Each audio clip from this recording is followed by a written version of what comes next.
Welcome into episode 102 of JD's Empire Sports Talk, of course, with my main man, Jake Biggie Mills, once again. Last week, we didn't have a traditional show just because, sports, we wouldn't consider it totally dead, but, it was on rest, I guess we can say. Yeah, but, it still kind of is, but it's picked up a little bit now. It definitely. I was going to say it's not like, at its peak, but also, beginning of March, we have the WBC starting, which we don't get all the time. So that's why, that's something that's very exciting. That leads right into March Madness, and then March Madness pretty much leads into, MLB opening day. So March is going to be very, very fun, as well as we can't forget about, the moneymaker, NFL. The NFL has made more news than usual, I think, at this time of the year, but it was more so because not only, we'll talk about the combine just because the combine is a very important thing. Like in football, that's what makes it so special. Not to Aaron Glenn, though. No, not to Aaron Glenn. Yeah, we'll get to that. Well, I will get to that when the time comes. But, the combine is very special in football. And you don't really look at it in other sports. Like when they do workouts like that, no one really take it serious except for football. But also we had plenty of, big name guys that are either franchise tagged, exclusive tagged, like Mr. Daniel Jones, or just not tagged at all and now become, free agents. But two of them kind of shocked me a little bit, but we'll get to that. We'll do MLB updates as well as Team USA. They played today in an exhibition game, and, they did what they were supposed to do, which is very encouraging. The NBA, hockey, and then college basketball before you do some how you doing. And we're bringing back the pick'em, which we haven't did a couple of weeks. So, Biggie, before we start, anything in particular you want to, just so you don't forget, because I know we kind of sometimes we have a script and then we just go off the rails usually. Yeah, so no, I really in particular don't really got anything. I think we've got it all covered here. So let's get into it. All right, let's get into it. First thing, the last team that won a game in the NFL was the Seattle Seahawks, and they made some news today. Kenneth Walker wasn't franchise tagged. And, I've been watching a few different shows. I've just been reading up on things, and it doesn't seem like it's a shoo-in of him going back to Seattle, which is, to me, it's crazy. I don't know. I feel like he's that valuable to that team. But I guess we could do this twofold, Biggie. Do you think it's more of like smoke and mirrors? He'll just be back in Seattle. They're just, playing games with the media. Or do you actually think that he's going to be, going somewhere else? And what's a team that comes to mind for you if you think about it that way? Yeah, I think it might be a little smoke and mirrors type thing because I think they're going to at least try and keep him, even if they don't franchise tag him. There's no way they don't. Yeah. Like, how could you not? You know what I mean? Like, that's exactly kind of crazy to me if you don't. If you don't, that's just bad front office, and they'll never win another Super Bowl again. But, because you make one move like that, that's going to, more bad moves are going to come. But I think it's just smoke and mirrors, and I don't really know where else he'd go. Like, obviously a lot of teams would be interested. Yeah, they would make room, but his caliber type of player, they would make room. Yes, that's a good way to put it. They would, but I don't think it's going to happen. Yeah, I agree. I mean, I've been thinking about it. It's like I'm trying to convince myself, like you're doing right now. Like he's definitely going to go back to Seattle. Why wouldn't he? Like, you know what I mean? Like it doesn't make any sense. It's kind of stupid if he doesn't. If he doesn't, yeah, exactly. And then I was thinking, I was like, you know what the hell? I'll think about some teams. And two that come to mind to me are two teams that are picking in the top 10 this year. I think the Chiefs are just going to try to do something to get back on the board. Maybe it's drafting a Jeremiah Love, but if not, signing a Kenneth Walker before the draft, one of those is going to happen, I think, with the Chiefs. They're going to make some kind of splash move. They're not going to be what they were this year. The offense is very, very stale, and they haven't been able to run the ball very well in a couple of years. It hasn't been a new thing. No, that's been their issue. That's been their weakness, which they haven't had much of in the last couple of years, but that's been the weakness, And you know more than me on this, but you can't be one-dimensional, expect to win. No, especially in the NFL, because obviously you could be at lower levels of football, you can be one-dimensional and be good at what you do, and other good teams will stop you. But then you get into the NFL and you're one-dimensional. Teams figure you out by quickly. week 2. week 3 even. Yeah, You know what I mean? It doesn't work at higher levels of football. no, so Kansas City, I think to me is gonna have to do something. And then when I was looking at it as well, I know the Giants have Scatterboo and they love him, but I think he works best, in the future with That's another what I was really gonna good running say. back. Yeah, right. And Because I think obviously I think Scadaboo is very good, like you just said, but I don't think he's the Kenneth clear Walker. cut number one, right? Like Yeah, he needs someone there with him to make it yeah, work, I think. Yeah, so agreed. and with the Giants as well, the new coach, I'm sure Harbaugh is going to attract some type of talent there that at positions they don't have a high end talent. So you never Right. know. But I think we both agree that we're just doing hypotheticals here, but we both agree Walker will probably go back to Seattle. Like it doesn't make sense You for him should. not to. Again, Yeah, it's a bad look on the whole franchise if you don't, because they yeah, make one like stupid mistake like that, they're going to keep making a bunch, and it's going to be the downfall of the Seattle Seahawks if that happens. Because I think if you make one bad move like that, you're prone to make a million more. So And as much as Sam Darnold was great, he was great because his receivers were open because they were able to run the ball. So it's a trickle right, down effect that Seattle has to really sit back and think, yeah, we may overpay for what they think they may be overpaying for, but in the end, like he was a Super Bowl MVP and he was very very valuable, to the Seahawks in general. Some other NFL news: we got Jets place franchise tag on Brees Hall. So, the negotiations will continue with him. I think they will try to get something done before the year starts. But if not, he's just going to play on the 1 year deal and we'll probably be back in the same situation next year. But at least he gets to stay, with the Jets. From a Jets fan perspective, I was thinking of, there's so many holes on this team. Why create another one? You try to avoid right. that right away. Just put the tag on him. I know the only debate was, they paid an extra $3 or $4 million to put the franchise tag on him. They could have put the exclusive tag, this new thing that they have now in the NFL, what Daniel Jones got, which we'll get to next, or transition tag. There's a few different ones. But the Jets decided, you know what? We're going to pay the extra money, guarantee ourselves that Brees Hall is on this roster, because Which is Daniel good. I Jones, think that's a good move by you guys. I agree. Like I don't see, I don't see why it could hurt them. Like it's either him or you don't have a running back, and then you're trying to scramble for one in Yeah, free agency or the draft. Just when you have this many holes, it's like putting band-aids on the situation. You got to just be able to do something quickly, figure that out, and then move on to other right. holes that they got, and they got to figure it out as they go. Then the next one was Trey Hendrickson. He will not be tagged, so he's going to be a free agent. This has been the reindeer games. I think the Bengals and him have been playing back and forth, and Yeah, a it couple happened for years a late, while. right? Yeah, it's ridiculous what these two guys. I wouldn't say guys. Front office and him have been doing. It's like Hendrickson is all in, and then all of a sudden they offer him something he doesn't particularly like everything about it. So I'm good. Like it's that back and forth. I think it's Yeah, best for both parties, right? To just go separate ways at this point. I agree. The Bengals are dysfunctional as can be. So yeah, I agree.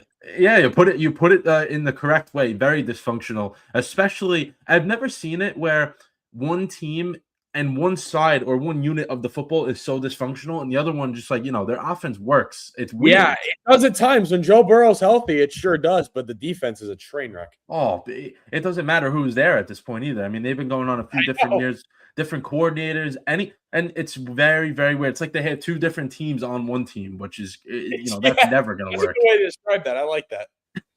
That's literally what it is. And like, I don't blame Hendrickson because he's going to be, any team you can think of that's in playoff consideration and needs an edge rusher. He's going to go there and he'll be, a stud there, of course. Then Daniel Agreed. Jones, he received the transition tag. That's a new one where he will be on the Colts, except if a team offers a contract, which I'm sure someone's going to go out there and try to offer Daniel Jones a contract because he was good up until he got hurt, which, Yeah. that's the thing with this. He's hurt coming into next year. So, I don't know if how many teams are really going to go after him, but a desperate team, that hasn't had a quarterback in a while, you could think of a few. They may go and try to be like, you know what, we're going to go after this guy and make the Colts, Yeah. they have the chance of offering, them a contract. But what do you think on this? Do you think Daniel Jones will be, he'll be out for at least somewhat of the beginning of the year, possibly midway? Do you think he just stays with the Colts, rehabs and Yeah. comes back and then takes his I job back? I don't think anything is going to happen there. I think he definitely stays in Indianapolis. And if he doesn't, then I could see some teams throwing some big money on him, especially after the season he had. But again, he's going to miss, part of the beginning of the year. So like, Mhm. you think of it that way too. It's like what's going to happen there. But I think he's going to stay with Indianapolis. And I think that might actually help them Yeah, because me too. I feel like a lot of teams are not going to look at him because of the injury. You know what I mean? Even though he was great. And, I think if the injury didn't happen, he'd be hotter on the market and I'd be a Oh, little without a more doubt. without a But doubt. I think him being out for the beginning of the year actually helps the Colts more than anything. Yeah, I mean, if you look at it too, it's like what team is gonna really at this stage, like him being hurt, offering such a huge contract to him when you don't know what you're gonna get when he comes back. When he's with the Colts, at least you know he has a good supporting cast. Like they have good Yes. players on that team. Yes, yeah. They just need to put it all together at some point. And maybe the beginning of the year he comes back a little earlier than expected, can do some things. But this transition tag isn't cheap. It's $37 million. Like if someone's offering more than that, that's literally putting Daniel Jones at the top 5 of QBs getting paid, which is crazy. That's another thing. I didn't know it was that much. Okay, wow. Yeah. I was gonna ask that eventually. How much is this contract here? This tag? So literally a 1-year deal of $37 million. Like I don't see other teams going out there and offering more than 37 a year, multiple years. No way. Yeah, no way. So I think that's best for both parties. Colts, get their guy back, and Jones has performed obviously the best in his career with them. So I wouldn't see why that wouldn't work for both. Then the Texans traded for David Montgomery from the Lions. So this one's a little puzzling to me, just because I kind of expected the trade to happen. But the fact that the Lions, the past few years, you look at their offense, it was Gibbs and Montgomery. Then this year kind of went from Gibbs and Montgomery to halfway through where Montgomery was totally out of the equation. It was just Gibbs. Yeah. And if you notice, Biggie, they didn't. Yeah, Gibbs was great, but they didn't win like they did when they had the 2-1-2. No, and I also think a part of that was Dan Campbell calling the plays, but. Yeah, I agree. That was another change that they had. Like that changed the dynamic of them as well. I think that was another factor into that, Mm-hmm. And it was a quiet one, I think, too. I don't think people really went into that as they probably thought of it as, oh yeah, Gibbs is just a superstar. He needs the more touches. Yeah. But Gibbs is very effective either way. And if you have a Montgomery who's a different type of runner than Gibbs, it changes the game, and defenses struggled, against them. And then when they went away from that, it didn't work. And that's why I wasn't shocked by the trade. Kind of try what the Lions did in their formula. They're going to use Woody Marks and David Montgomery and see how that works. Yeah. So I think that's going to be really good for them. It's going to be effective for them. Yeah. I just think they need a little bit better of a little O-line upgrades. Definitely. And they need CJ Stroud to be able to escape the pocket a little bit better when those O-line flaws show. Right. And he needs to make better, and he needs to be better with the decision making. Right. Taking a step back, which you don't want from a young quarterback. Yeah, exactly. Exactly. Yeah, I agree on that. And in the O-line, I know they traded Titus Howard away a couple of days ago. So it seems like they're going to try, they've been doing some different things. They released Jimmy Ward earlier today, which saved them like $1 million, which, listen, $1 million being saved helps you get an offensive lineman. That's a really good one, and protect CJ Stroud. That's a game changer right there. Yes, and you need that too, because obviously we've seen he's not a great decision maker. And when he's put under pressure to make decisions, it doesn't go well. No, especially in the playoffs against the Steelers and the Patriots, he struggled a little bit with those, those bad throws that just kept mounting on him. Then the Commanders released Marshawn Lattimore. I just wanted to talk about him just because, if you think about him, probably 5 years ago with the Saints, he was like the cream of the crop of cornerbacks. Yes, like you looked at him and wow, he's elite. And he just fell off tremendously. Like I don't even know what. I'd say you don't really hear much about him anymore. No, just injuries and just now being, being cut pretty much. For the most part. And that for him, I guess maybe he'll try to, get to a new team. With the Commanders, that defense was very bad last year. So they need to do some different things, excuse me. If any major team took a step back, it was them. It was them. Big time. Huge.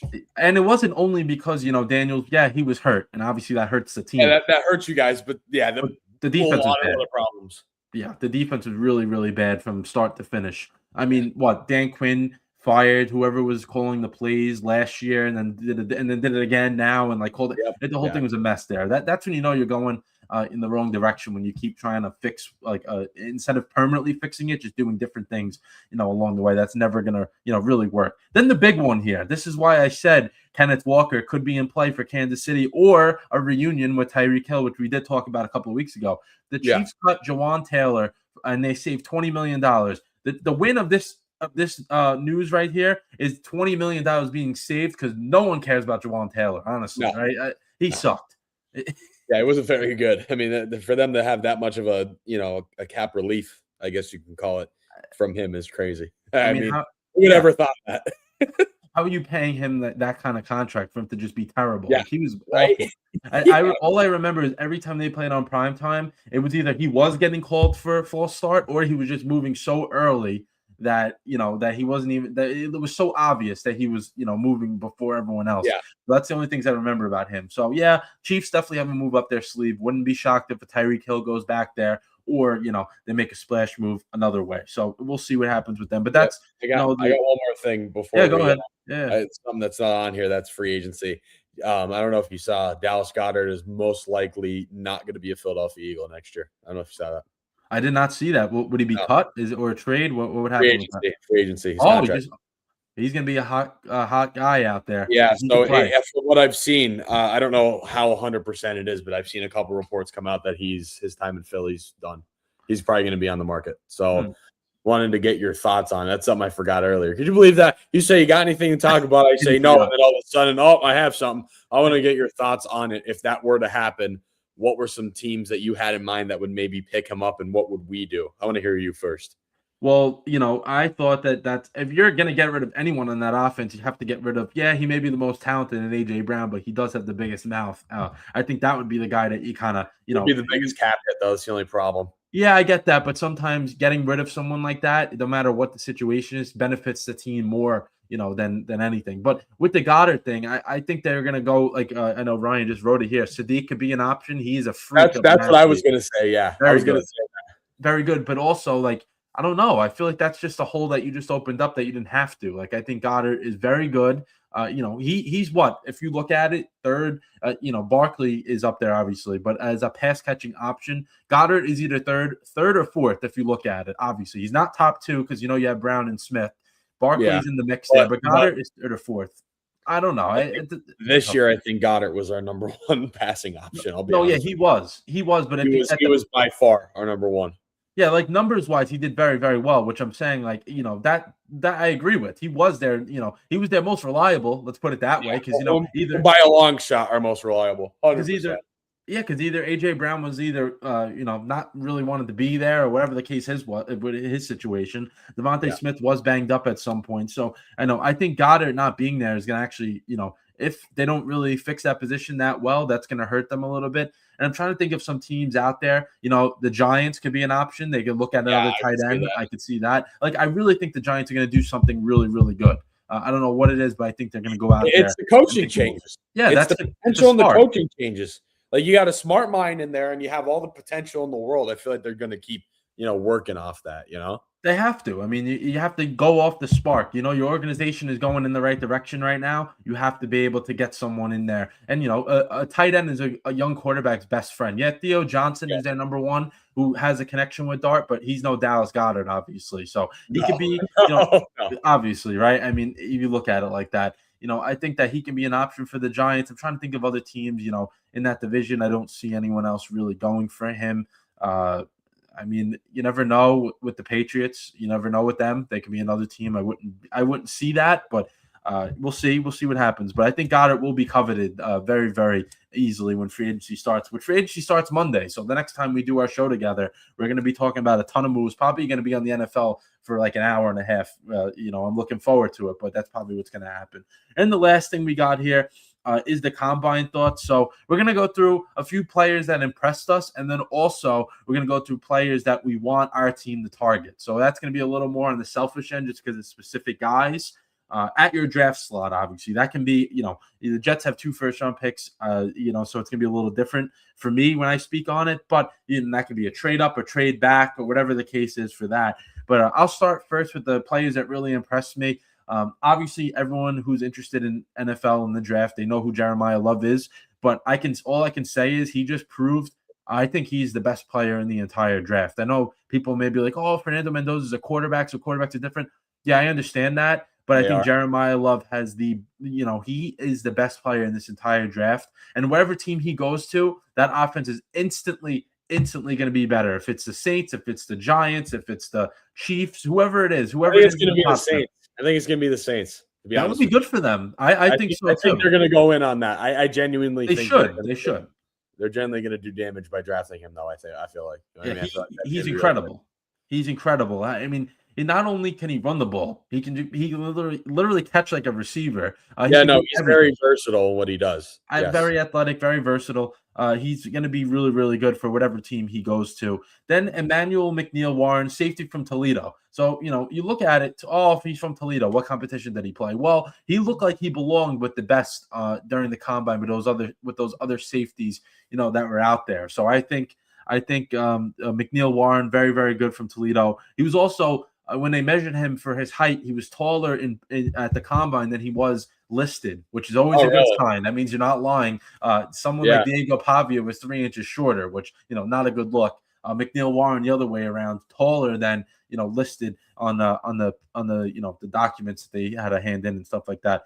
Then the last one, actually, no, I have a few more. I'm sorry. Dylan Thiedemann from safety from Oregon. I think he's going to be the second or third safety drafted behind Caleb Downs, and McNeil Warren and him will be right there for second as the second guy drafted. He's a game changer, I think, because it seemed like to me he was very, very good in coverage, which is a big thing in the NFL now because we know teams Yes. like to throw it deep. And if you're a safety that's able to cover guy, no matter if it's a tight end, a running back, or a receiver, you're golden to an organization. So that's why he impressed me because I think he was very good throughout every drill, especially I kept an eye on the ones when he was in coverage, and he was very good in that. And then the last one, I think it's a little bit of a combo here. The Styles brothers, Sonny and Lorenzo Styles.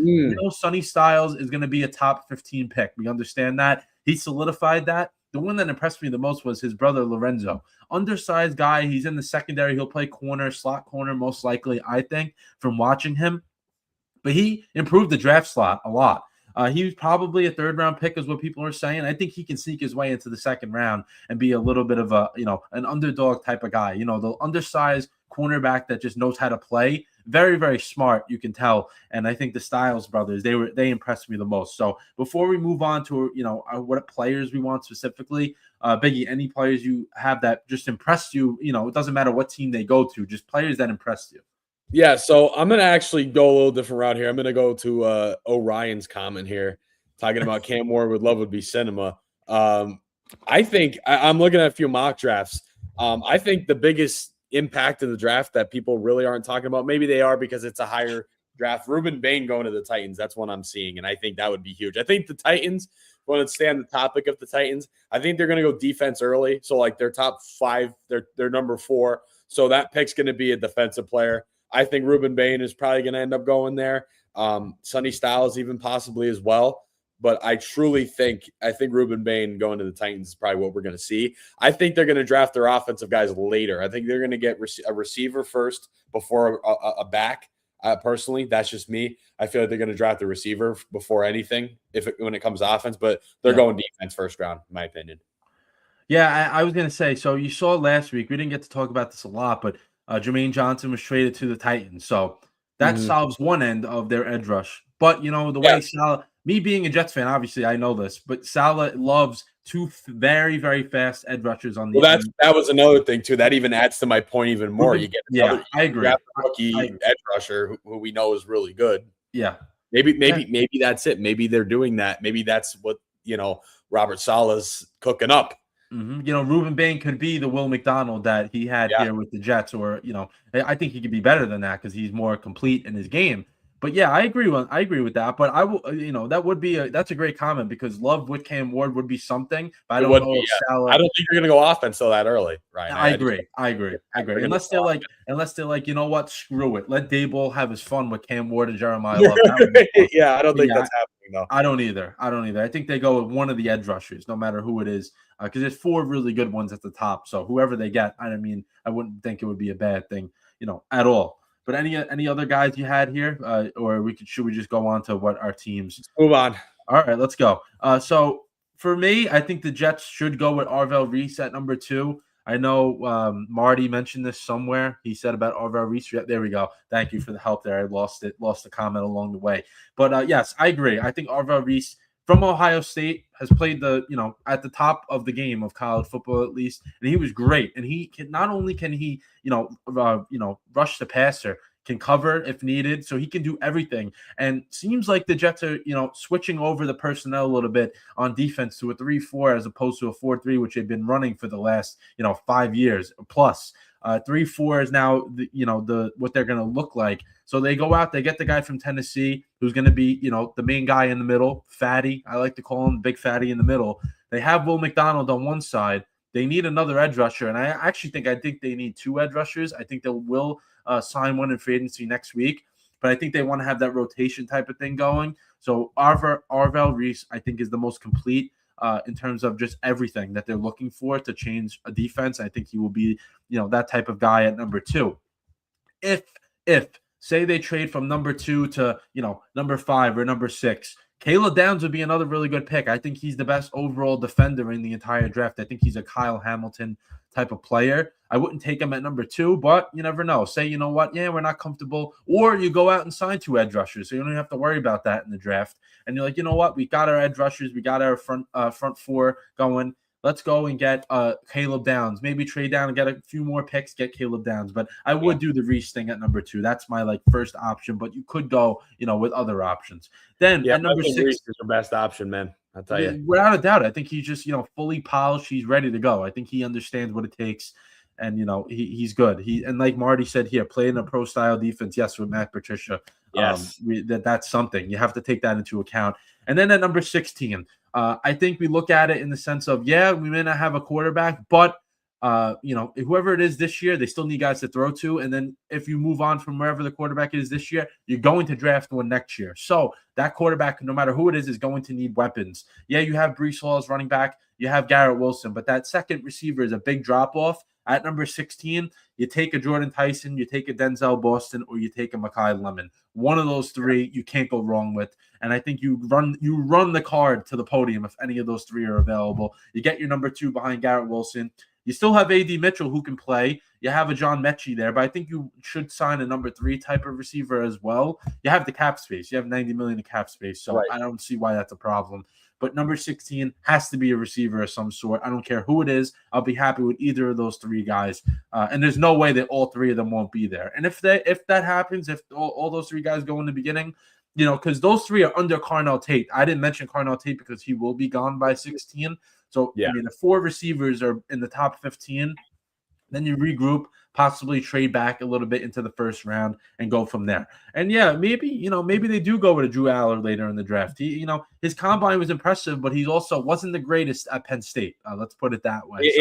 I saw some things about it being another Zach Wilson thing. Throws complete deep balls the entire combine, nothing really else. And yeah, it's possible. I mean, I'm not really sold on any of these quarterbacks in the draft. I know Ty Simpson thing has been coming second, up. Dude, he's projected second. I know it's crazy, and he's going to get picked earlier than people think. Well, because no Dante Moore and no Trinidad. Exactly. So he's going to get picked much earlier than he should be, and because it's going to be a team that's going to look at it and be like, okay, we need a quarterback. I mean, we got to get something in here. I wouldn't be shocked if Cleveland reaches very early for him. I know I was watching NFL Network early. Was it today or yesterday? They were saying Simpson and his dad and Todd Monken, those 3 are very, very close. So I wouldn't be shocked if Todd Monken goes, you know what? Let me take Ty Simpson. I'm new in Cleveland. I need a quarterback. I don't like any of the 3 clowns I have on my roster. Why not go with Ty Simpson? Can you imagine they take another quarterback? I wouldn't be shocked by it. I wouldn't. Cleveland is something else the way they like to make decisions, especially when the owner gets involved. Yes. And before we go with you, Biggie, here, wrong one. Rams. If Ty Simpson goes to the Rams, that's one of the best scenarios that can happen for him. I agree. Yeah, he would be developed into a really good quarterback. I don't care what people say because McVay, knows what he's doing, and he wouldn't play this year. That's the best thing for Simpson. I think just not playing. MVP. Right. All right. Who do you got for the Eagles? Who do you want? Truly, I'm going to go back to what we were just talking about. The Eagles are probably going to end up taking. First, I think they're going to take an offensive lineman. They're going to draft tackles 100% because Lane Johnson, even though he's back, it's going to be another, we need someone to be his replacement basically already. And I think the draft is a good time to do that. And doing a little research here, they are projected to take Caleb Lomu out of Utah. That's a projection I saw. So I think that's going to happen. And then eventually at some point we're going to have to take, I think, because I truly don't know how to feel about Goddard. I don't know, but let's say hypothetically he doesn't come back. We're gonna have to take is it Sadiq? Is that how you say it? Yes, yes. Okay. All right. I wanted to make sure. Yeah. So the tight end out of Oregon, I think that's probably going to be our move as well. But I think we're going to go offensive line first round. All right. Just Yeah. we need to find Johnson's replacement. Like Yeah. it was kind of similar to what we did with Cam Jurgens, and then Jason Kelsey retired and he stepped right into the role. We're gonna do the same thing. If the Eagles learned anything from that, they're gonna draft an offensive tackle in this draft. And, yeah, get ahead of it is that one thing. And with this draft, it doesn't seem like these are guys that may be like, Hall of Fame type players, which obviously they always get that wrong. But if you can get a guy that can replace a guy that has been very good for the Eagles, wouldn't be a bad thing, obviously. So, that'd be the smart move, I think. And I agree because it doesn't seem like the offensive line is that deep in this draft. So if you can get a top one, you're good. Then, that helps and that kind of solidifies things there. But that'll do it for the NFL. NFL talk. We did a nice 30 minutes on it, just like we did when the NFL season was around. And next week we'll be doing. Still got 30 minutes out of it. Of course, I was going to say NFL never disappoints with the news at all. And let's go to the MLB. So obviously, baseball. We know we can break it down here right now. WBC starting Friday. I mean, Thursday with 2 games, but then Friday is pretty much when Saturday as well, when everyone's going to get into the routine. So I know I did an episode on that yesterday. So if you guys missed it, episode 101 was a WBC preview. My top 2 teams of each pool, which is that's how it works. Everyone plays 4 games. Whoever has the top 2 records in each pool, they will move on to the playoff round. So that will be released to who my predictions were for that. But the update for Team USA, so we can go into that right now. Exhibition game today against the San Francisco Giants. They won 15-1, so very much expected. I mean, when you got that team, you have to do that. And I talked about this yesterday, but if anyone did miss it, Brazil and Great Britain are the first 2 games. Those are the 2 countries with the lowest chance of winning. So they're they're not expecting. You want to hear something funny? Yeah, what is that? I didn't even know Great Britain had a team until today. They did last follow the World Baseball thing, but I didn't know that Great Britain even had a team. Yeah. I give props to them because last time they made it as well. So they somehow made it through the qualifying round. Yeah. To make it both times because obviously they're not a shoo-in because they don't win enough games to be a shoo-in like the US. Is there anyone in the MLB from the UK? Jazz Chisholm is playing for them, but he is. Yeah, he's from the Bahamas, but he's playing for them. Okay, that kind of makes sense. Yeah, because there doesn't have to be. You don't have to be actually from the country because I was going to say the Dominican Republic has Austin Wells as their catcher, and obviously, he's not from there, but he's I'm guessing he's part Dominican. Someone, mom or dad is Dominican, which makes him do that. Especially like Italy. Obviously, Italy doesn't have players born from there for the most part, so they have guys that are Italian Americans who play for Italy. Great Britain did lose to the A's today. I know. That's crazy. And Israel beat the Marlins. How about that? That was something. They won 1-0 over. Yeah, they did. Brazil. I know. I'm pretty sure Great Britain lost as well, but Brazil will lose. So if you look at it as Team USA fans here, which we all should be, the first 2 games there's mercy rules, so we should be mercying both of these teams and moving on very quickly. To game 3, because game 3, which we will be doing a live stream for next Monday, is against Mexico. Mexico will be the stiffest competition that we will face in the first 4 games. They have a really good lineup. The pitching's not that deep, but the bullpen's good. Starting pitching not deep for Mexico. The lineup is very good. Randy Arozarena, Jaron Durant, to name a few. Very good lineup. So we have to be ready for that game. That's why Skeens is pitching game 3. So he'll be, he's our guy, obviously. So he'll be in for game 3, whatever. I think it's 65 pitch limit in the first round. You can't go over that. So we'll use him for Mexico. So that's going to be the stiffest competition. That will be probably, we'll win the first 2 games. That will be the clinching win probably to get to the next round. So we have to take that game seriously. So that's the one to keep an eye on.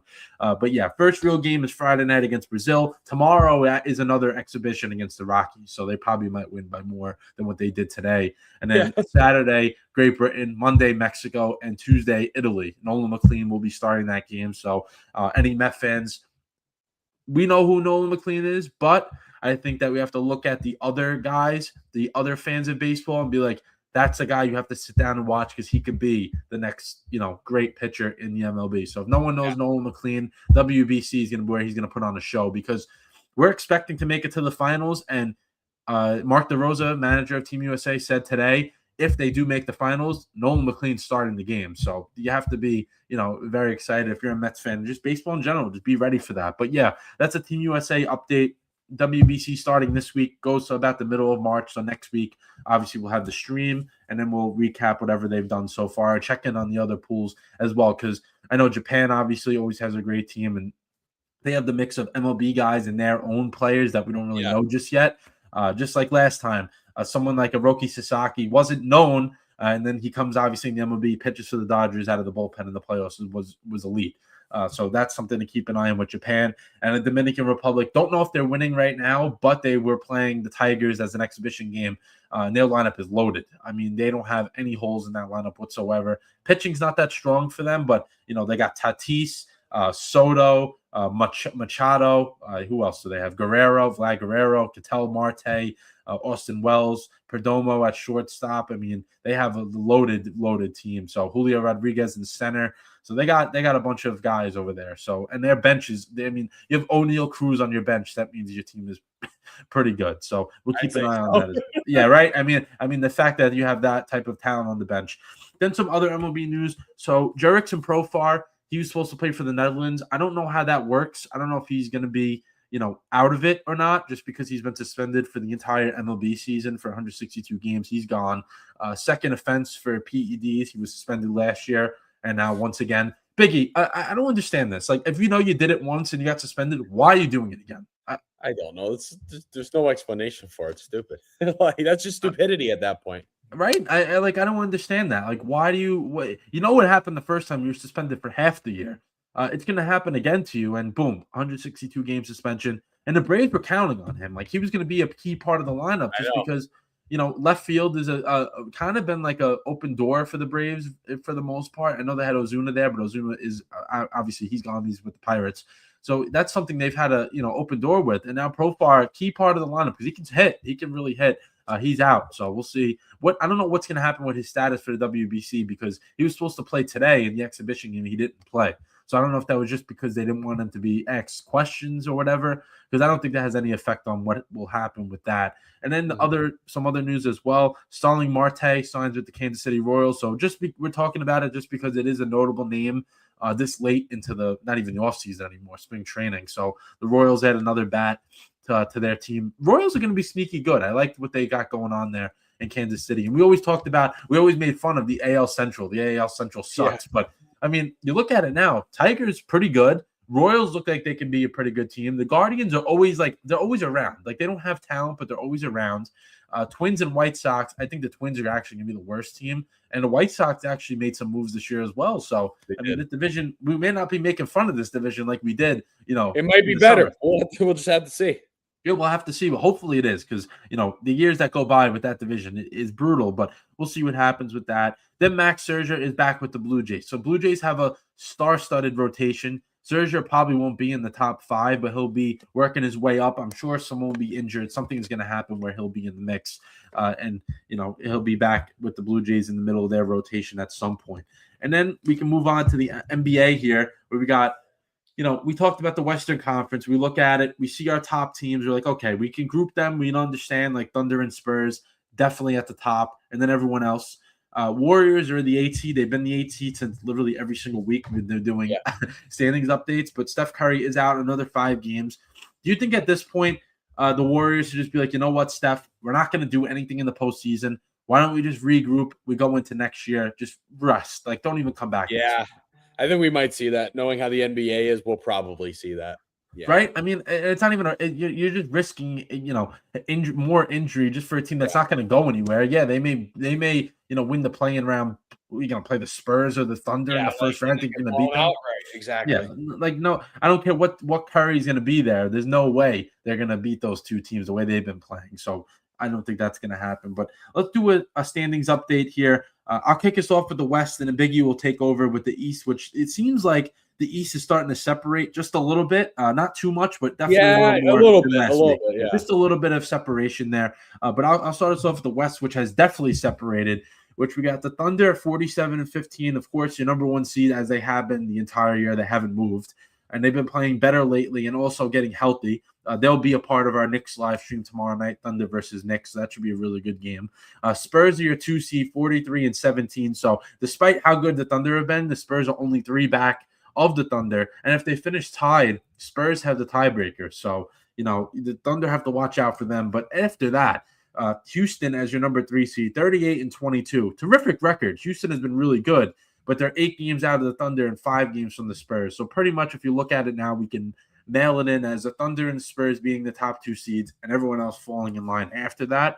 We got the Timberwolves at 38 and 23, half a game back from the Rockets. They've been playing well lately. I think with Minnesota, it's just how much production you're going to get from everyone else but Anthony Edwards. We know how good Anthony Edwards is, how much you're going to get from everyone else after him. And if you can get high production, that's why the Timberwolves are the number 4 seed right now.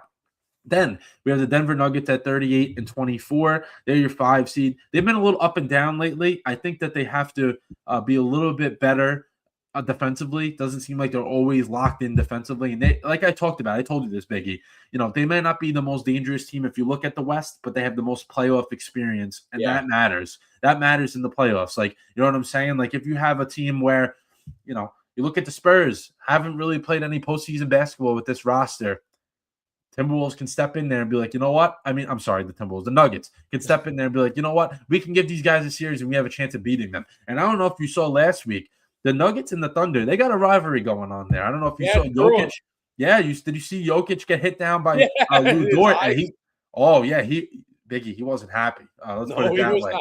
That's the most energy I've seen out of him ever playing basketball. Yeah, usually he's just like, I just put up 30 points, 15 rebounds, and 10 assists, but I just want to go home. I want to go to sleep. He was not happy. He was not happy, I'll tell you that, with getting hit by Lou Dort. So, that could be a potential second-round matchup, Nuggets and Thunder, if the seedings break. That would be. And last year it was a 7-game series. So you never know. Then we got the Lakers as your 6 seed at 36 and 24. We both agree on this. Lakers have a good record, not any of a threat in the playoffs. We really don't think so.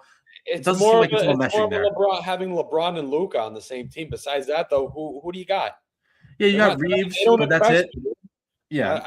They really don't. Like, it's just Luka and LeBron. That's why you hear about them all the time.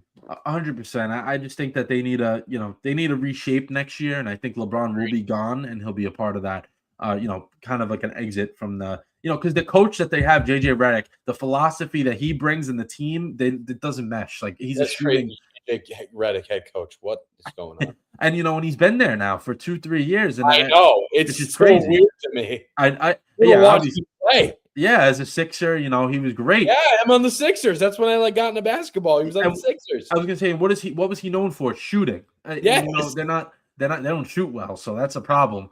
That's a problem there for the Lakers. Then we got the Phoenix Suns, Corey's team, 34 and 26. I'll talk to him a little bit more on that tomorrow. They haven't been that good lately, and it's because Devin Booker and Dylan Brooks are injured. But it seems like the Phoenix Suns are probably going to be penciled in as a 7 seed going into the playoffs, just because after that, doesn't seem like anyone can catch them, and it doesn't look like they can catch anyone above them. Then we got the 8 seed, who we just talked about, the Warriors, 31 and 30. They got no Curry right now. They're just there. I don't know what else to say. They're just there.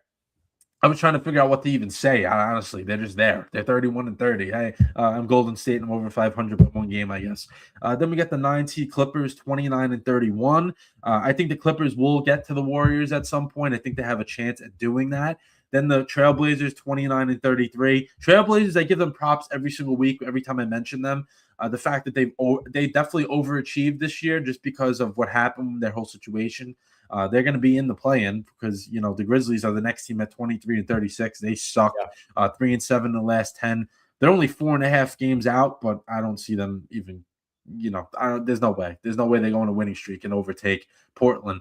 And then the Mavericks, 21 and 39. They just keep getting worse by the week, 2 and 8 in their last 10 games. And then the bottom 3. They've been there all year.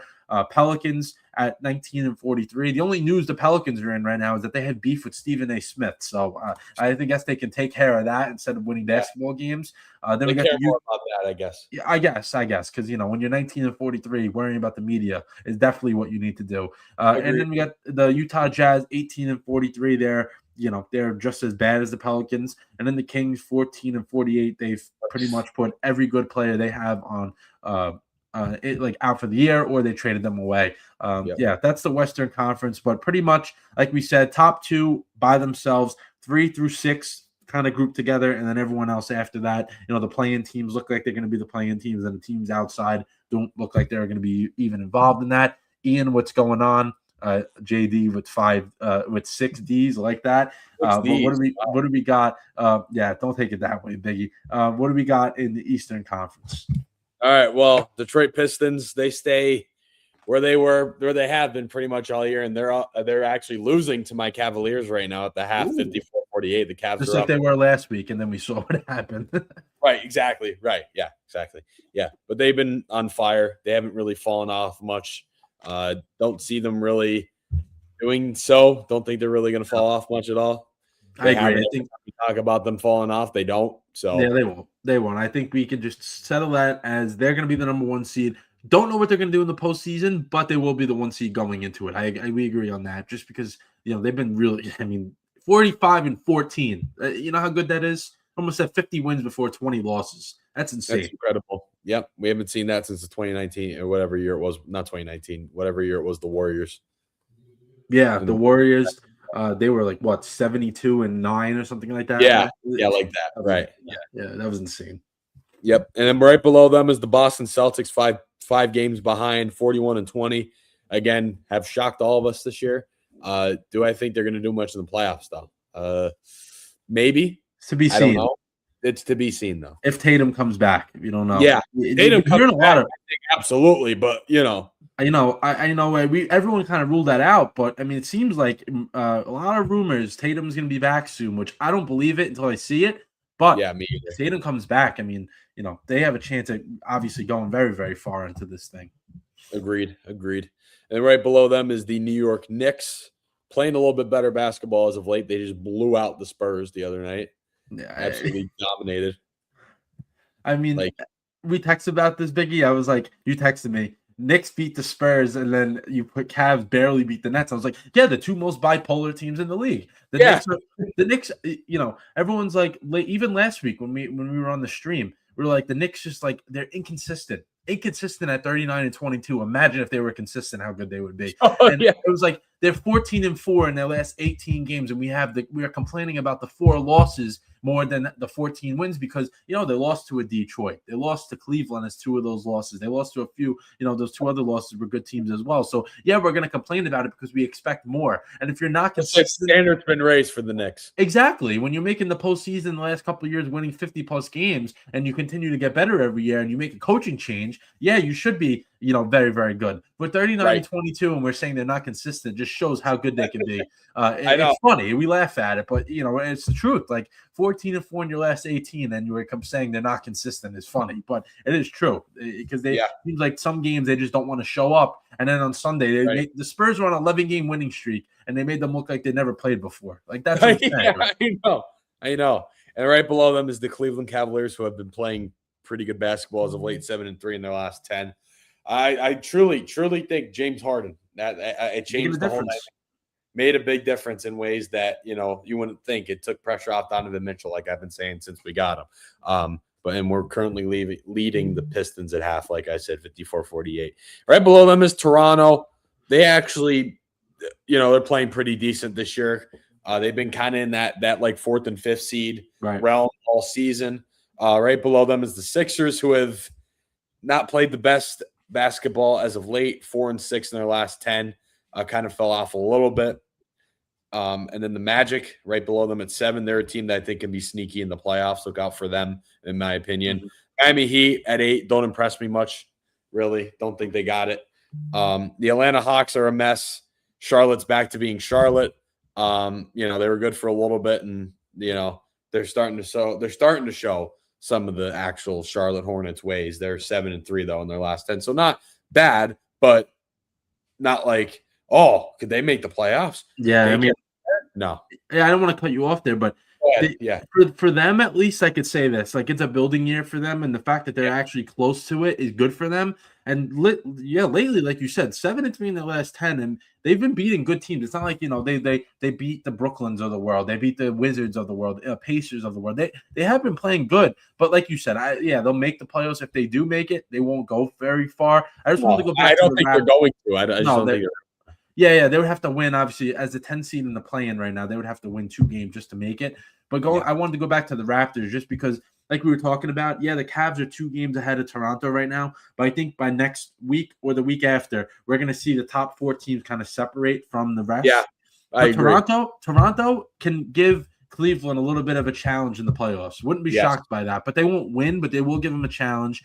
And then like you said with the Magic as well. The Magic will play probably the Celtics or the Knicks. Both of those teams have had their troubles with the Magic in past years, so you never know with that one. But that you can go ahead with the rest of that. Yeah, and then the Milwaukee Bucks again. They got Giannis back, but they did lose by 40 last night. Good news coming out of Milwaukee. Chicago Bulls again, just complete mess since the start of the season. They gave us some hope at the beginning of the year, and they just haven't done anything. The Wizards, we know how bad they are. Brooklyn Nets, we know how bad they are, and then the Pacers are just having the worst hangover I've ever seen in my life. Yeah, they didn't recover yet.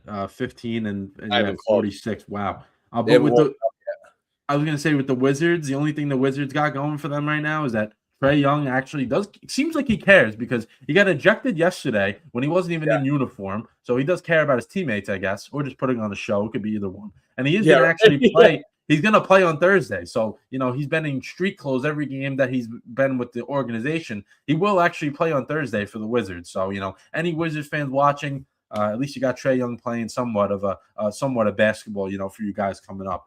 But, that's going to do it for the NBA as we run through the standings.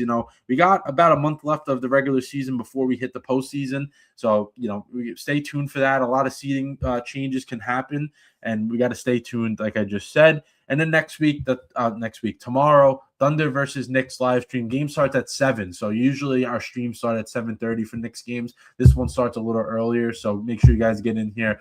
We'll have Dom and Jets specialist Ryan in the first half, and then we'll have Corey in the second half. I'm sure Biggie will be popping in and out like you. Yeah, I'll pop in if I can. We'll see. Yeah, if you can, of course. We all know you're a busy guy, but usually Biggie does pop in at some point. Says hello, sticks around for a little bit, and then goes on. But we'll have Jet Specialist Ryan and Dom in the first half, and then we'll have Corey in the second half. No CT tomorrow, unfortunately, but CT will be here next Monday night when we have Team USA versus Mexico. He said he wrote, "I am very excited and ready to go." So CT is going to be ready to go for Team USA, ready to go, guys. Especially for Aaron Judge. He said he wants to see Aaron Judge do well because he's not in the mood for the memes. That's what he says. I don't know what memes have been out there about Aaron Judge, but if there is any, CT doesn't want to see him. Let's go to hockey, where we got Sidney Crosby, as Biggie has lost it once again. But Sidney Crosby out for at least a month after suffering an injury for Team Canada in the Olympics. So that's the thing. People, we're both all for the Olympics, but when you look at it, we saw it happen last year. These guys play, at the normal All-Star break, it is, you're playing an All-Star game, you're having your fun, you're not going to get hurt. But when you're playing something like this, it's very, very possible that you get hurt. And Crosby, obviously, Pittsburgh is in the middle of, they're in the middle of a playoff race right now. Yeah, they've had a really good season. So, that kind of hurts them as they're in second place, which we'll get to the standings in a little bit. But Biggie, do you think this is the pushback, right, that people are going to put? Why do we need these NHL players in the Olympics when this can possibly happen? That's the only pushback, right? Yeah, that's the only pushback. I mean, it's, like the Olympics are great. I love seeing actual NHL players in it because it's amazing. But yeah, no, I agree. We have things like this happen. I mean, Sidney Crosby, to be honest with you, he's been having a stellar season. Him and Malkin have been playing at their primes this year. They turned back the clock a little bit. They did. They turned back the clock by almost 20 years. They just got to, I think he'll be fine. I should say the Penguins will be fine. But because Malkin's been very, very, very good. I mean, I think at times he's been better than Crosby this season. I'll be honest with you.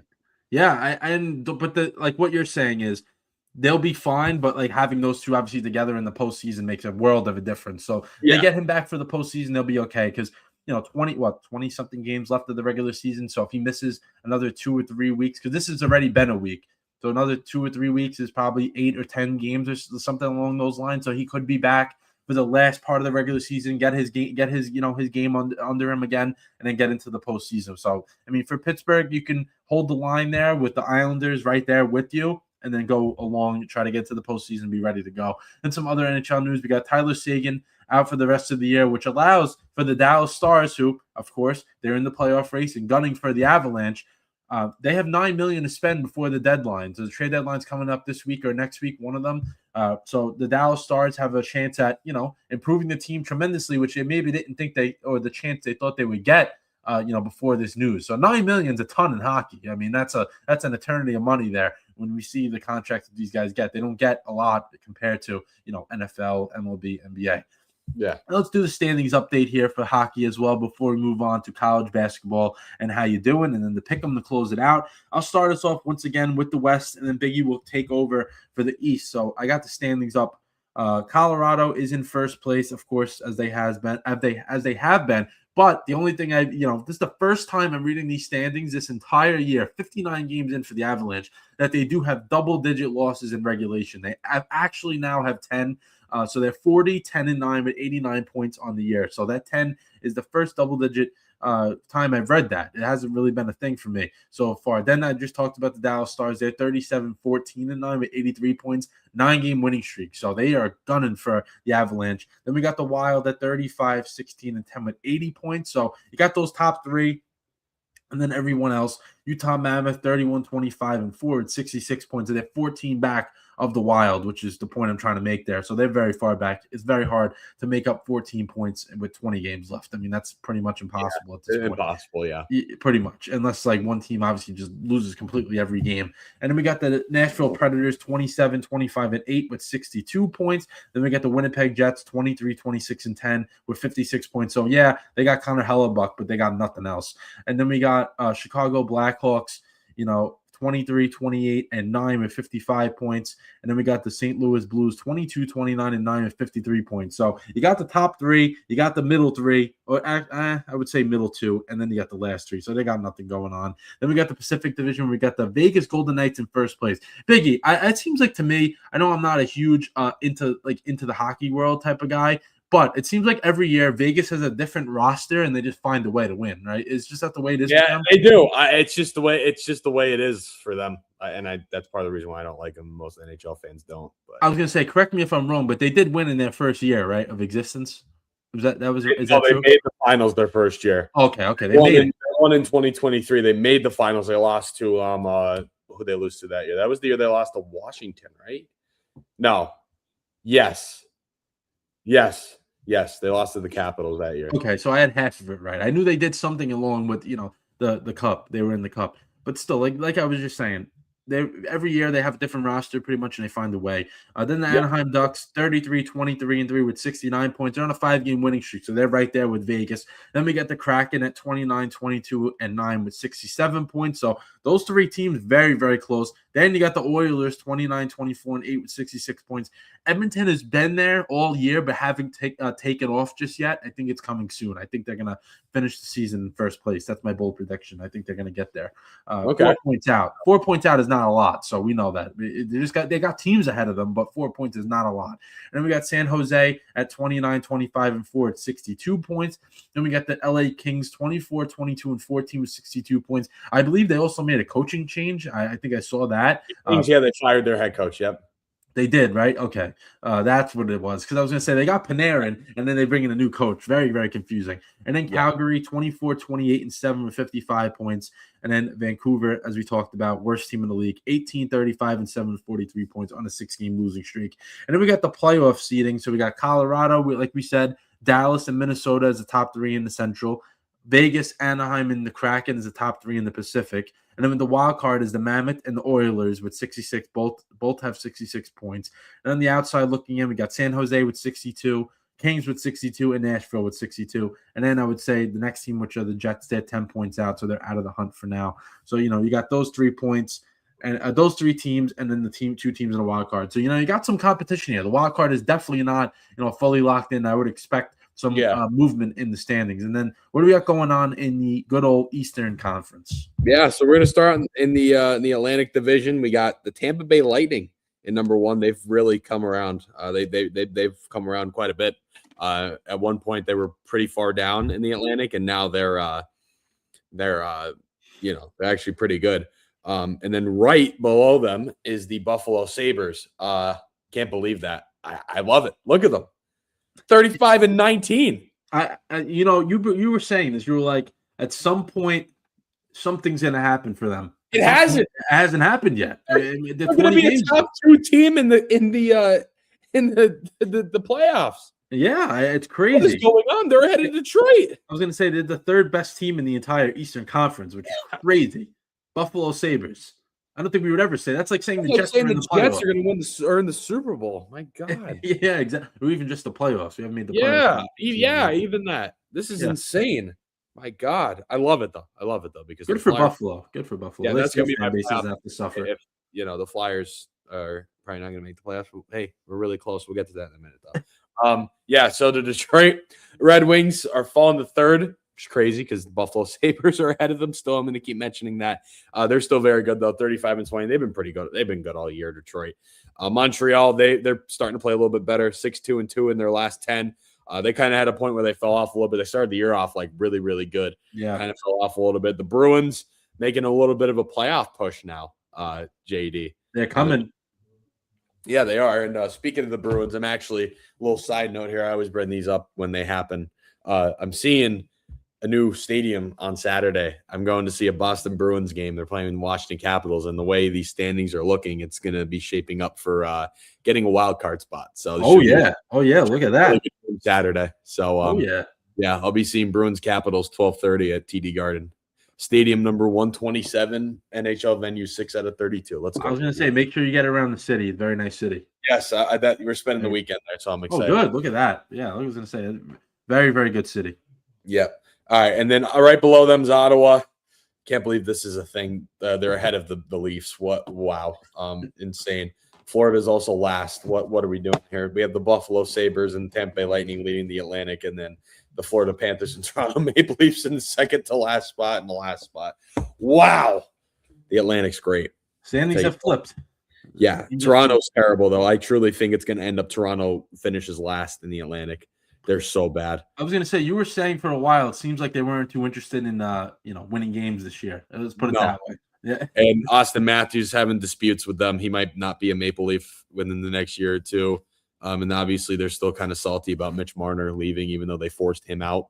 And he got the loudest boos when Vegas visited there, even though, again, they forced him out. Yeah. And Matthews is having problems with them now. Send to the Metro. Carolina still reigns on top. They've been that way all year. They're an absolute wagon this year, to say the least. Carolina, they do this though. 1 year they're like I said, a wagon, literal wagon. Mm-hmm. Then they're okay. Then they're Then they're top 3. Then they're a wagon again, and then But this year they're a wagon, so they're very, very good. Carolina is going to be scary come playoff time. I was going to say that they every year they make the postseason. Obviously, it's like that. You can't get past the second round. They have to be able to do it this year. They have to be able to do it this year. It's kind of like the Dallas Stars once they make the Western Conference Finals every year. Yeah. They can't get over that. They can't get over that hurdle. Right. And then below them's the Pittsburgh Penguins at 31-15 and 7-1 in 2 in their last 10. It's a team that we did not expect to be at this point. Again, the two legendary players, Evgeny Malkin and Sidney Crosby, turn back the clock, which is good. Then the New York Islanders, another surprise. The NHL season this year has been full of them. New York Islanders, man, wow! Schaefer changed that entire team. Just insane. I truly can't believe it. And then below them is the Capitals, who are making a little bit of a push right now for the playoffs. Them in Boston, kind of ironic. I'm seeing them play. They're playing each other Saturday. They're kind of doing the same thing right now. They're very similar. They're both pushing to make the playoffs. Like they're fighting for a wild card spot right now. And they got veterans on that team that should be able to help them do it. So yes, they do. That's a difference. Key difference. Yep. And then the Columbus Blue Jackets, 8-1-1 in their last 10. I mean, they've just been playing fantastic. Like the last couple weeks, man. They've been really, really good. Like really, really good. And then my Philadelphia Flyers on a 3-game win streak. You know, JD, we actually could still make the playoffs. Hey, We are listen, it's possible. we're only what, 4 points out of a playoff spot? Yeah, Right they now? got some teams ahead of them, but they can do it. We got Washington and Columbus ahead of us, and then Boston, Washington are basically going to be fighting for that last spot there. And then if we can beat out Columbus, which I think we could, we just got to keep winning. We won our 3rd straight last night against Toronto in a shootout. Mm-hmm. We just got to keep winning. We got to keep winning, because if we keep winning, and I truly think the teams ahead of us, like Washington, I think they'll probably end up, beating out Boston, I think. But then we got to really got to make a push, because it could happen. But I just think Washington's too much of a threat right now. I think Columbus isn't a threat right now. I think we'll get ahead of them at some point. But yeah, I think Washington's more of a threat. The only thing I was going to add to that was the Capitals have 2 more games than the Flyers, and the Flyers are 2 points behind them. So if they take care of business in their games, they could be ahead of them just when they actually match up in terms of games. Yeah, I know, I agree. And then the New Jersey Devils are just an absolute train wreck, but not as much of a train wreck as their bordering state neighbor, the New York Rangers. Wow, you guys suck. Holy wow. Yeah. Yeah, I know. I was like, I haven't watched a game in a while with them. Like, I was like, whatever. And I just see, like, JT Miller goes on IR for a little bit now. Like, it's just like, what are we doing? Just end the year. I have not in my life, as long as I can remember, I haven't woke up one day and be like, I'm going to look at the standing and see my team, the New York Rangers, at the bottom. Like, yeah, right. They've had a few years in between the good years where they weren't the best, but they weren't this bad. Like, you know what I'm saying? Like, and I don't really know what direction they're going to go in. Like, what are we like? How long is this going to take to fix? Like, because you have some good players, but they haven't really played up to what they should be able to play up to. Like, I don't know why that's the case, but they got to figure something out, because you didn't bring in, Mike Sullivan to, go through a rebuild and, figure this whole thing out again. Like, he was supposed to be brought here. They're just a mess. Win. Yeah, they are a mess. They really are a mess. Without a doubt, they're a mess. It's ridiculous. Yep. It is ridiculous. But let's move on here to college basketball very quickly. It was just one, main headline and then some standings as well. So former Auburn head coach who stepped away this year, Bruce Pearl, commented on Miami of Ohio. So if no one really knows what's going on with them this year, they're undefeated, totally 29-0 this year, but they're not obviously in the best conference. So Pearl said if they don't win their conference tournament, then you know what? Then they shouldn't make the NCAA tournament, which, I don't agree 100% with him on this. I believe that Miami of Ohio, they're undefeated, so they should be recognized a little bit for that. But if you look at it, you look at other teams that may have 7 losses, 8 losses, they may be a better team just because those 7 or 8 losses came from really good competition. You look at the SEC, you look at the Big 12.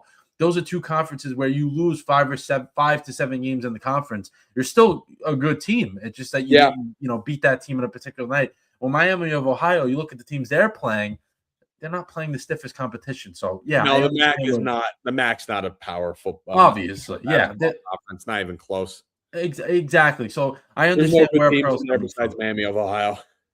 Yeah, exactly. And I agree with Pearl. I just don't know the debacle of him. He's just getting heat for it, just like constant heat. I'm like, all right. I mean, I don't think the guy's out of touch here. Like I don't really think he is. Like, I think that it's just the fact that they're not in a great conference, and like, all right, whatever. Like, they're undefeated. Yeah, good for you. But if you were in a Big 12 or an SEC, a ACC, a Big 10, you probably aren't going to be undefeated. Yeah, you may be a good team. You may be a good team just because you have a really good roster this year, but that doesn't mean you're going to be undefeated. And people are attacking him left and right since he said those words, which is a little bit I think it's a little bit of a you got to take the comments with a grain of salt and you got to move on. Like, I don't know why people are just pounding it away. Like, oh, he doesn't know what he's talking about. The guy was a coach. Obviously, he knows what he's talking about. I mean, unless he literally was just there and never did anything, which I highly doubt if you're coaching at that level.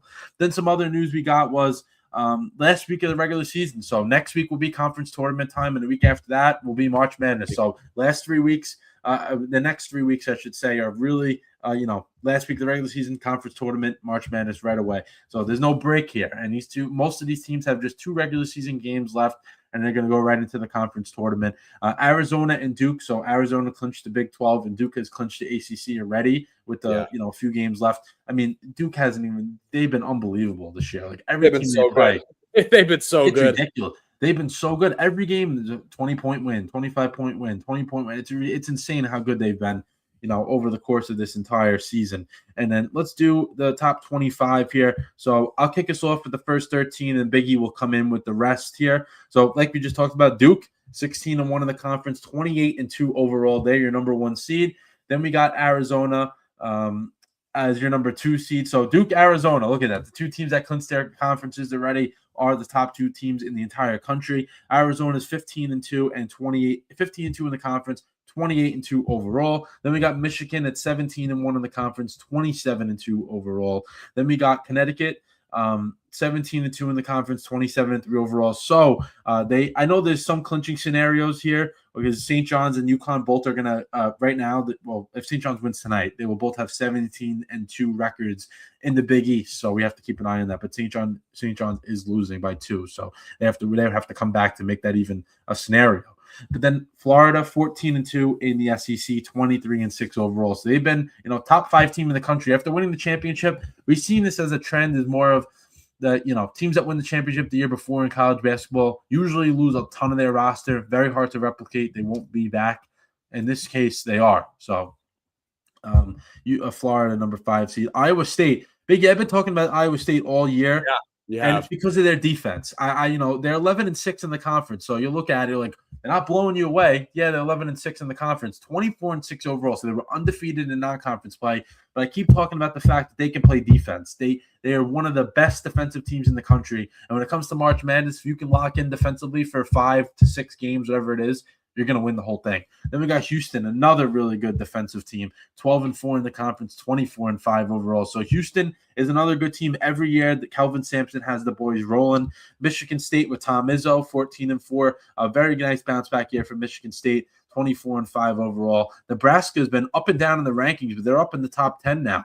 25-4 overall for them. Texas Tech, 22-7, 12-4 in the Big 12. Illinois, 22-7 as well, 13-5 in the Big 10. The Big 10, obviously, another really good conference. Then we got Gonzaga, 16-2, 28-3 in the conference. 28-3 overall, 16-2 in a very bad conference, so they should be taking care of business. Then we got Virginia, 25-4, 13-3 in the conference. So Virginia, they did lose to Duke, but that just shows, they may be the 13th best team in the country, but they're nowhere near Duke when they lost by, however many points they lost by. But who do we got for the rest of these rankings starting at number 14?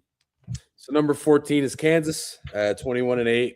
That's, a lot of these are really kind of what we expected in a sense. Not really. St. John's, that I'm just looking farther ahead. What am I doing? Purdue at 15. They're a little lower than we thought, maybe. That's one. A little bit, yeah. A little bit, yeah. Alabama, kind of where we thought, I guess. They can score. They can score, man. They can definitely score. UNC a little lower. They've been pretty good this year too. I don't know if as dominant as Duke, but not even close. But they've been pretty good. St. John's, they kind of started the year off a little shaky, didn't they, JD? They did. They didn't have the best, non-conference, start. The schedule was tough. Don't get me wrong. I'm not going to say it wasn't tough, but they didn't help themselves when they had some leads. They let get away and stuff like that. But then when conference play started, they turned it on. They had a huge winning streak up until last week where they got embarrassed by UConn. So I'm really hoping we get the chance of playing UConn again because we had 40 points the entire game and lost by 30. But they did bounce back very well against Villanova over the weekend. And right now we're losing by 2 to Georgetown. So we cannot lose that game. Got to find a way to, 7 minutes left. Yeah. Have to find a way to win that because that's a bad loss. Like that loss tonight, if that happens, moves you down 1 or 2 slots in terms of, NCAA tournament seeding. Like you can't afford that loss at all. Yeah. And then right below them is Miami of Ohio, who's undefeated right now. We kind of just talked about that whole thing. It's just the competition they're playing is just not good. I mean, not saying they're a bad team because they haven't lost the game. Doesn't matter who you're playing. That's pretty hard to do. Yeah. But it's the MAC. That's the only thing. Below them is Arkansas. They've been all right. They've been pretty good. St. Mary's, they're in there now. I was gonna say every year they're always there. St. Mary's. They're up there with Gonzaga. That's the top team Yeah. in that conference every single year, no matter what. I just wanted to go back to this is the point we're trying to make before. We're not hating on Miami of Ohio, but if Arkansas, who has 8 losses this year, played Miami of Ohio, they would beat them by 10 points. That's just how I feel about it. Like they would. It's just Arkansas is in the SEC where obviously they're playing great teams. So if they're playing Miami of Ohio, they're beating them by 10 points. So that's the argument Bruce Pearl was trying to make. That's what he was trying to get at there. Yeah, and then below them is Miami, who, pretty good in basketball this year. I mean, that's yeah. I'm shocked. I'm shocked by that. Yeah, I'm shocked by that. And then Tennessee right below them there. Again, I think that's just a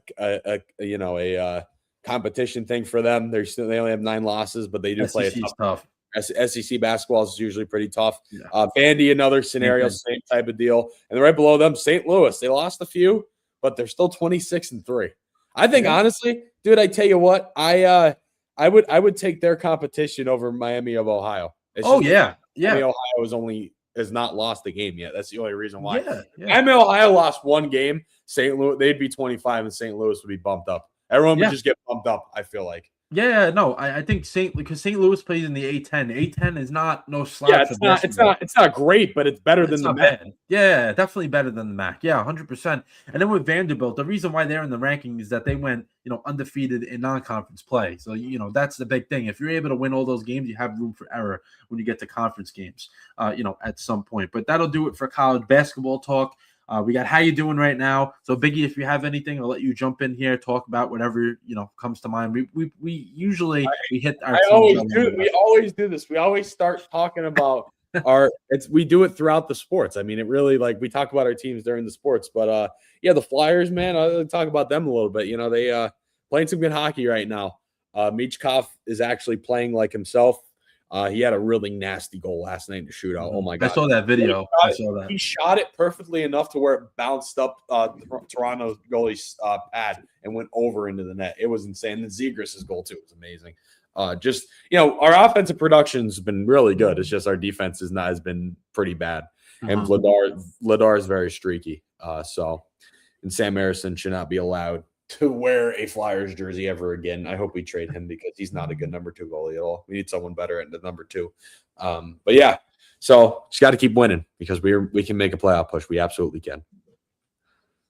All right. I was going to say, it was pretty quick there, but, college football, nothing really going on. Obviously, it's March. We talked about the Eagles before. So, yeah, I like that. And then for me, I'll talk about each of my teams a little bit more just because I know with the Mets right now, they have some guys obviously away with the WBC, so they have a chance at looking at other guys. But pretty much the lineup, if you look at it for opening day, going to be set for the most part, and pretty much the roster in general is going to be set. You got your 2 catchers, you have your starting infield, you have your backup infielders. The only thing I would say is if Lindor is going to play or not. He was throwing today for the first time since his surgery, so that's a good sign. Hopefully Lindor is back for opening day because we need that. You got your outfield pretty much locked in, except for right field. Right field is a big thing just because it's either Carson Benj, the rookie, is going to be on this team. He's going to start opening day and he's going to play, or he's going to be in AAA and you're going to have Mike Tauchman, MJ Melendez making the team, which then also opens the door for Brett Beatty getting reps in the outfield and a few other guys. So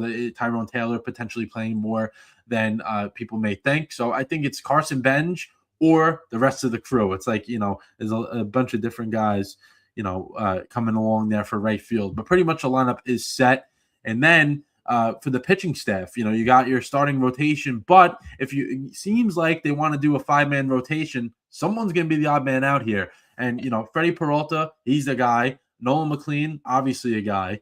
You got your David Petersons of the world, Kodai Sengas of the world, Clay Holmes, who I think penciled in as a starter. Sean Manaea is another guy. If I had to guess right now, you have 6 starters for 5 spots. The one guy that has bullpen experience is David Peterson. Wouldn't be shocked if David Peterson goes into the pen. Wouldn't be shocked by that at all because he has the experience. Yeah, he may be more talented right now than a Manaea or a Senga, but he has the experience. So that could be something that happens for David Peterson. Then the bullpen, for the most part, got pretty much all your pieces locked in, except for maybe 1 or 2. And then AJ Minter will take one of those when he comes back in about May or so. So the Mets are pretty much set.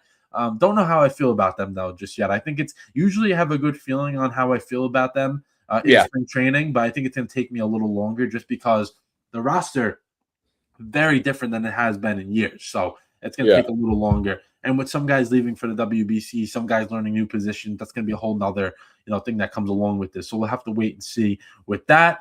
Then with the Jets, we talked about it before. Breece Hall getting the franchise tag, good move. Free agency starts on Monday. They gotta lock in, have cap space, gotta go out and sign players. Alex Anzalone's been a guy that's been linked to the team. Would be a good pickup at linebacker if you can get some guys, other guys on defense, because you need defensive help. I mean, defense was non-existent last year.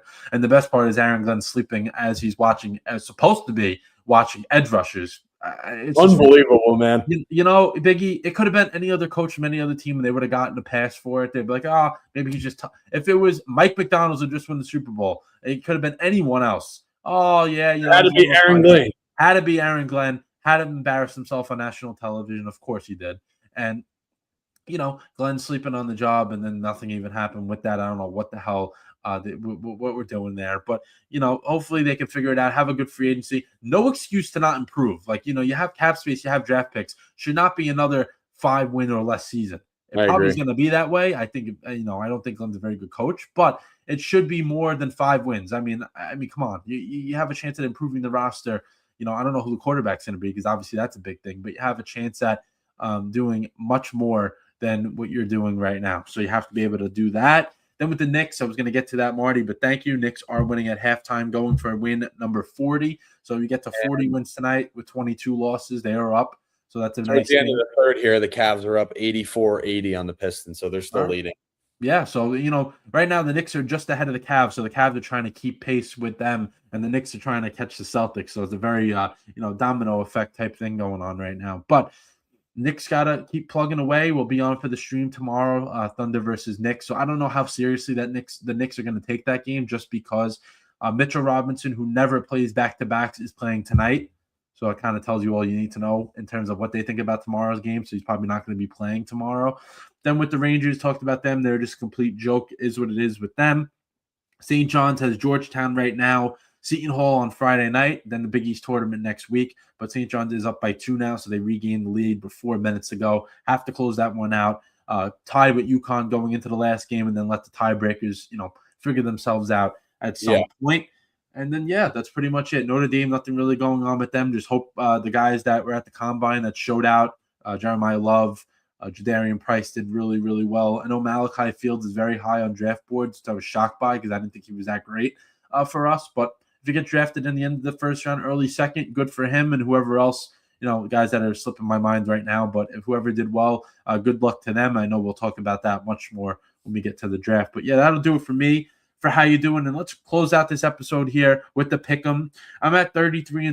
Biggie is at 28-30, so I have a 5-game lead over him. So not that much. And like we talked about, it's really so we're getting towards the end of this pick'em for it to reset. Yeah. What May we said? I want to say when was the first one? We got to determine when, because did we do a pick'em on our first ever show together? We can look back in the notes. I believe we did. We'll have to look back. Yeah, we'll have to look back. To determine what date, like what episode we have to. Yeah. Whatever the first episode that we picked. We did this pick'em. That's when we're gonna stop, and then we're gonna reset. But not a lot of time, but also time for Biggie to make a comeback. But, I was looking at it this week. I was like, there's a lot of good events going on, but we haven't picked the NBA in a while. So, I'm 5 games ahead. We're picking NBA games, see what happens. Pistons versus Spurs, which will be going down, I believe, Thursday. Let me just check that again. Yes, Thursday night at 8 o'clock. Spurs are home this time. So I put here, I think the Spurs win again. I know we talked about this with another time. We picked something else, and it was like a matchup again that happened the week before. The Spurs will win. I think because it's a matchup-based league. You look at Detroit and the Spurs. Seems like the Spurs match up very, very well with everything Detroit can present, which is unusual because Detroit matches up very well against every other team in the league. Yeah. But the Spurs played very well against them last week. I think they're going to do it again. So I got the Spurs winning this one, this rematch, which happened, I believe, a week or 2 ago. So not that long, ago in between the matchups. But I think the Spurs go 2-0 and sweep them this year. I can't see this good of a matchup going in a sweep, JD. I was gonna go that route too. I want to hear a little more on that though. Take the Pistons, especially if they lose to the Cavs tonight, they're gonna want to bounce back. So I'm taking the Pistons because right now it's looking like in our score update, we're gonna go into the end of the third. Cavs are up 89-80. 89-80, yeah. Tip off with Louisville soon too. Actually, that just showed up on my ESPN there. Oh, nice. Let's see, when was that? That's supposed to start soon. Yeah, at 9 o'clock. It's supposed to start. Syracuse and Louisville basketball. Probably will lose that. We're terrible. Fire Adrian Autry. I was gonna say if there is any Hughes fans though, our show will end perfectly for you guys to go watch that game if you choose. But yeah, your point, like you just said, your point is true. The Cavs just played the Pistons. Pistons beat them. Cavs are beating them this time, so that does stand up. I don't know. I just feel like the Spurs it'll be a really good game once again, but I just think the Spurs will do just enough, to win that one just because the match they're just something. I don't know what it was. They just had the matchups, on point. They were just able to figure everything out, very, very well. But yeah, that's going to do it pretty much. But Biggie, anything you got here before we close this one out? I just want to give a reminder of what we're going to do, for the coming week and everything like that. But anything? Nothing? Oh, I'm all good. All right. So before we sign off here, I just want to give everyone a little bit of a rundown once again. If you missed it at the beginning of the show, yesterday was episode 101 WBC preview, which starts Thursday. So if you guys want to get a little more familiar, I highlighted key pitchers, key hitters for every team that I could find. There was a few like Australia, Brazil. I couldn't find anything on those guys, but for the most part, out of the 20 teams I highlighted, pretty much 15 at least. So if you guys want to get more familiar with that, maybe you're not big into baseball and just want to learn a little bit, go ahead and watch that when this one is over. Then obviously, if you guys missed any of this show, you can watch this as we recap NFL, NBA, MLB, NHL, college basketball, and how you doing. Got it all. We covered it all tonight. Then tomorrow night will be Thunder versus Knicks live stream. So we are 4-2 on Knicks live streams. We have to get that to 5-2. It's going to be a tough game tomorrow, though. But in the first half, it'll be myself, Dom, of course, and Jet Specialist Ryan with Biggie probably there at some point. And then in the second half, we will have myself and Corey. So no CT tomorrow, if anyone's wondering. He will be here next Monday, which led me to my next point. Team USA live stream. USA will play Mexico next Monday night at 8 p.m. No memes. No memes for Aaron Judge. I know I got Biggie to laugh at that one before, but no memes for Aaron Judge. CT, that would make I wasn't only laughing at that, but yeah, we could say you were. Yeah. I know the comments have been a little crazy tonight, but yeah, as usual. But what you call it? Like I was saying, Team USA Monday, and then next Tuesday we will have us two again on just to recap NFL free agency, because free agency starts Monday. Well, where they're able to sign guys, but not official yet. But usually it doesn't matter; they sign there anyway. So an action-packed week coming up. Reels will be out on Instagram, so go out there, support us on Instagram, TikTok. Everything that we got going on there, TJ Productions, JD Empire Sports, so everything. But I want to thank everyone once again for watching us tonight. And yeah, that's going to do it. Have a good one. Thank you, guys.